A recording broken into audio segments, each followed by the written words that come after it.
Greetings of the day to all. So once again welcome back.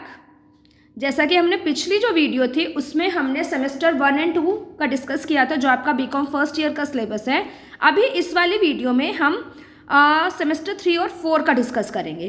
तो semester 3 में देख लेते हैं हमारे पास क्या आएगा। Company law, income tax and practices, Hindi और मॉडर्न इंडियन लैंग्वेज, इन दोनों में से चॉइस आ जाएगी आपके पास। और उसके बाद computer application and business.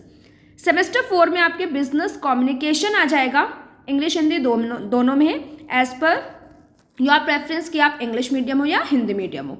Corporate accounting, cost accounting and e commerce. E commerce जैसे आपके अमेजॉन, फ्लिपकार्ट्स वगैरह है ना, हाँ, तो इनका प्रोसेस क्या होता है, क्या इनकी फॉर्मेलिटीज़ होती है, हाउ दे डील, ये सब आ जाएगा। ठीक है, तो चलिए देख लेते हैं थोड़ा सा डिटेल में कि इसमें आप पढ़ेंगे क्या। तो जो बिजनेस लॉ आ जाएगा थर्ड सेमेस्टर में जो आएगा, इसमें क्या पार्ट आएगा आपका, मैनेजमेंट आ जाएगा, उसका स्ट्रक्चर आ जाएगा, उसका एडमिनिस्ट्रेशन आ जाएगा, conduct of affairs for companies. ठीक है, इनकम टैक्स में क्या आ जाएगा आपका, income tax 1961, collection of tax in India, इसमें आपके टैक्स स्लैब वगैरह, परसेंटेज, कितना क्या चार्ज होता है, वो सब आ जाएगा। ठीक है, इसके बाद क्या आएगा आपका, सेक्शंस वाइज आ जाएगा, 14 सेक्शन, 298 सेक्शन।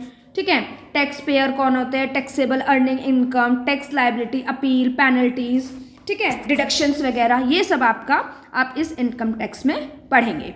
उसके बाद कंप्यूटर एप्लीकेशन है आपका। कंप्यूटर एप्लीकेशन में क्या क्या आ जाएगा आपका, बेसिक जो आपकी इंटीग्रेटेड कंप्यूटर टेक्नोलॉजी है, उसकी जो डिसीजन मेकिंग है, प्रॉब्लम सॉल्विंग स्किल्स स्टूडेंट्स के अंदर होनी चाहिए, वर्ड प्रोसेसिंग, स्प्रेडशीट, प्रेजेंटेशन जो पीपीटी वगैरह आप बनाते हो, स्प्रेडशीट जो आपका एमएस एक्सेल में आता है, वर्ड प्रोसेसिंग एमएस वर्ड होता है आपका, तो इन सब का, ठीक है, ये सारी चीज़ें आपको पता होनी चाहिए अगर आप किसी भी एक कंपनी में जाके डील कर रहे हो किसी भी चीज़ से।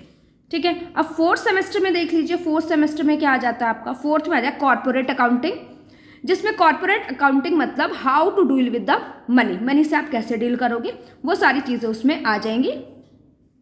ठीक है, नेक्स्ट आ जाता है आपका यहाँ पे कॉस्ट अकाउंटिंग, कॉस्टिंग कितनी आती है, कोई भी प्रोडक्ट अगर आप बनाते हो तो कितनी उसमें कॉस्ट, वेरिएबल कॉस्ट कितनी है, टोटल कॉस्ट कितनी है प्रोडक्शन की, उसमें प्रॉफिट ऐड करके आप उसका एमआरपी कितना डिसाइड करोगे, क्या क्या स्टेजेस होगी प्रोडक्शन की, फिक्स्ड कॉस्ट कितनी होगी, लीज पेमेंट होगी नहीं होगी, कहाँ से क्या एक्सपेंस करना है, उसके बाद सारा खर्चा निकाल के कितना आपका प्रॉफिट होगा, तो ये सारी चीज़ें आप उसमें पढ़ेंगे।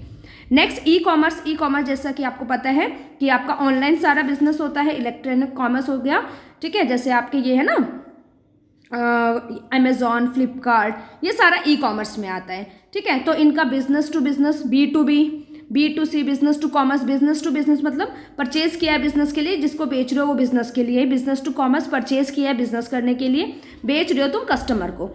ठीक है, तो इस तरीके से कस्टमर टू बिजनेस सारा का सारा उसमें प्रोसेस आप पढ़ेंगे। ठीक है, जो थर्ड ईयर का है वो हम नेक्स्ट वीडियो में अपना डिस्कस करेंगे। Thank you so much for this video. नए हो तो प्लीज़ चैनल को सब्सक्राइब कर लीजिए। Thank you so much.